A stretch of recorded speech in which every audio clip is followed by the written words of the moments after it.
Surgical strike આતંકવાદના ખાત્માને લઈ વિપક્ષ સવાલો ઉઠાવી રહ્યું છે। વિશ્વના સૌથી મોટા ઉમિયાધામના ભૂમિપૂજન કાર્યક્રમ બાદ પાટીદારો શું ભાજપની સાથે છે કે સામે છે? ભાજપ અને કોંગ્રેસ સમર્થકો પણ આ સમગ્ર કાર્યક્રમને કઈ રીતે જોઈ રહ્યા છે તે અંગે લોકોનો મૂળ જાણવા અમારા સંવાદદાતાએ પ્રયાસ કર્યો। પ્રધાનમંત્રીના અમદાવાદ અને જામનગર કાર્યક્રમ થયા બાદ હાલમાં જે રીતે રાજનીતિ ગરમાઈ રહી છે એ જોતા આગલા દિવસોમાં શું ફરી 2019ની ચૂંટણીમાં ફરી મોદી સરકાર કે શું આપણે પૂછીએ ત્યારે અમરેલીના નાગરિકોને 2019ની ચૂંટણી છે જામનગર અને જે અમદાવાદમાં મોદીએ વિશ્વાસ વ્યક્ત કર્યો છે, શું માનો છો આ ફિર છે મોદી સરકાર? મોદી સાહેબે જે કામ કર્યા છે તેની ઉપર તેને વિશ્વાસ છે। કોંગ્રેસ અત્યારે સર્જિકલ સ્ટ્રાઇક કે એર સ્ટ્રાઇકના જે પુરાવા માગે છે તે પુરાવા માગવાની અત્યારે કાંઈ જરૂર નથી। કોંગ્રેસના આગેવાનો લોકોને શું સંદેશ દેવા માગે છે આ પુરાવા માગીને એની પૂરતા એના આગેવાનો કરે। જામનગર અને અમદાવાદમાં જે રીતના કાર્યક્રમો થયા એમાં મોટી ભેટ મળી છે, શું માનો છો આ ચૂંટણીલક્ષી આખી ભેટ હોઈ શકે? શું માનો છો આપ? ચૂંટણીલક્ષી ભેટ નથી। ભાજપની સરકાર હર હંમેશ લોકોની સુવિધા અને સુખ માટે થઈને કાર્ય કરતી હોય છે, એ માટે તેને કામો થઈ રહ્યા છે। આ કોઈ ભેટ નથી, રૂટીન પ્રક્રિયા છે। વિકાસ એક નિરંતર પ્રક્રિયા છે, આગામી દિવસોમાં પણ ચાલુ રહેશે અને આ વખતે અબકી બાર 400 કે પાર ફરીથી નરેન્દ્રભાઈ મોદી સરકાર ફરીથી પાછી 2019ની અંદર આવશે। ઉમિયા ફાઉન્ડેશનનું જે આવતીકાલે ભૂમિપૂજન કાર્યક્રમ છે એમાં પણ પ્રધાનમંત્રી હાજર રહેવાના છે, શું આ વખતે હવે 2019માં પાટીદારોનો સાથ ભાજપને મળશે? પાટીદાર સમાજ છે એ સ્વતંત્ર સમાજ હોય છે, એ કોઈ પાર્ટીનો કોઈ સમાજ હોતો નથી અને પ્રધાનમંત્રી આવતા હોય અને ગુજરાતના વતની હોય તો એમને આવું સારું કાર્ય થતું હોય તો એમાં સફળતા પણ મળે એમ। એર સ્ટ્રાઇક જે છે એર સ્ટ્રાઇકને લઈને હાલમાં જે પાકિસ્તાની વિમાનો છે તેના કુર્ચા બોલી ગયા હોત, પરંતુ હાલમાં જે રીતે મોદી પર ની પ્રમાણિકતા પર રાહુલે સવાલ ઉઠાવ્યા છે, શું માનો છો આપ?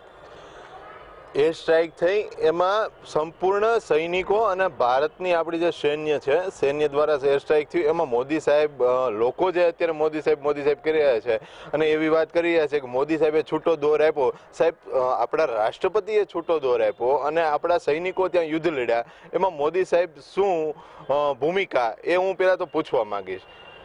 એર સર્જિકલ સ્ટ્રાઇકને લઈને હાલમાં જે રીતે મોદી સરકારની સામે આંગળી ચીંધાઈ રહી છે, શું માનો છો આપ?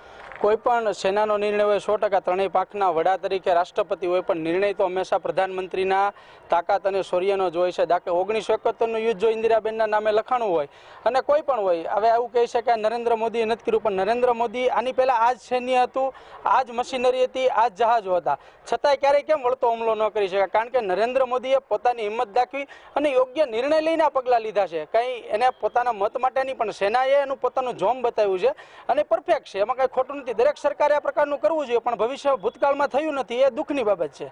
ભૂતકાળમાં નથી થયું, પરંતુ હાલમાં આપને પૂછવા માંગીશ કે જે રીતે એર સર્જિકલ સ્ટ્રાઇક બાદ આતંકીઓ કેટલા મર્યા તેનો વિપક્ષ હિસાબ માંગી રહી છે, કેટલા અંશે યોગ્ય માનો છો આપ? એ સર્જિકલ સ્ટ્રાઇક તો ઘણી બધી સરકારોએ અગાઉ કરેલ છે, પણ આ લડાઈને રાજકારણ સાથે ક્યારેય ન જોડી શકાય। શું માનો છો એર સર્જિકલ સ્ટ્રાઇક બાદ હાલમાં લોકસભાની ચૂંટણીનો જે મુદ્દો છે તે મહત્વનો બની રહેશે, શું માનો છો આપ? જો પહેલાં તો એવું કહી શકાય કે વિંગ કમાન્ડર હમણાં જ આપણે જે સેનાને જે સફળતામાં અભિનંદન જે ભારત વાપસી કરી તેમાં પણ હું તો કહું છું આમાં ભાઈએ જે કેમ કીધું કે પોલિટિક્સ અને દેશપ્રેમ બે અલગ હોવો જોઈએ, અને એમાં પણ શ્રેય ભાજપવાળા ભક્તો અને મોદી સાહેબ એમ કહે છે કે અભિનંદન અમે લાવ્યા।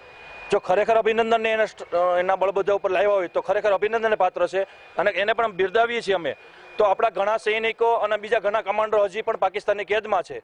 જો મોદી સાહેબ એટલા બધા તાકાતવર ને ખરેખર આવડત છે તો અમારી પણ ખરેખર એક વિપક્ષ તરીકે માંગ છે, પણ એ લોકોને પણ પાછા લાવે। વિપક્ષ તરીકે એ પણ માંગ છે કે એને ફરી જે પાકિસ્તાનની કેદમાં હજી રહેલા આપણા જે સૈનિકો છે તેને પરત લાવવા જોઈએ। ત્યારે આગામી લોકસભાની 2019 ચૂંટણી છે, તે ચૂંટણીને લઈને ભાજપ અને કોંગ્રેસ વચ્ચે એર સ્ટ્રાઇકનો મુદ્દો છે તે મહત્વનો બની રહેશે। ફારૂક કાદરી, એબીપી અસ્મિતા, અમરેલી। આ સાથે બુલેટિન અહીં સમાપ્ત કરીશું। વધુ સમાચારો માટે આપ જોતા રહો એબીપી અસ્મિતા, ગુજરાતની અસ્મિતા।